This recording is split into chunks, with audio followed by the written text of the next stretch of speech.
প্রতিদিনের চিন্তা ও প্রার্থনা। 11 এপ্রিল। দিনের প্রধান চিন্তা।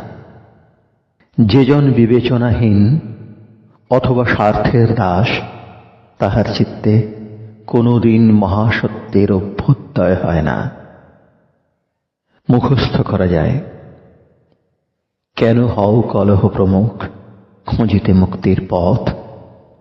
হৃদয় যখন রহিল তোমার স্বার্থাতুর, দম্ভ পরাহুত, মুক্ত তুমি, করো তবে কণ্ঠ শৃঙ্খল বিসর্জন। হও তুমি মুক্ত এবে স্বর্গের সমীরণ সম। উপদেশ।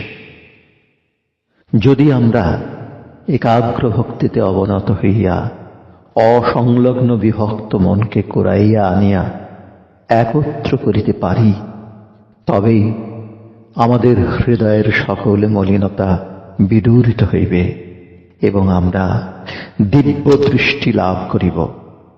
এখন আমাদের দৃষ্টি আচ্ছন্ন, কারণ আমরা কেবল এই দিকে বা ওই দিকে তাকাইতেছি। কাজেই আমরা দৃষ্টিহারা হইয়াছি। ধ্যান করিতে শিখিয়া আমরা স্বচ্ছ দৃষ্টি ফিরাইয়া আনি। ধ্যানের সময় আমরা নিষ্ক্রিয় হই না।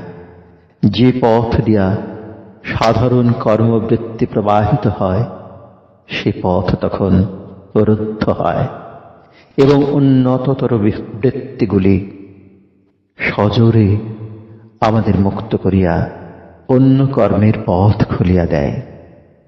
প্রার্থনা।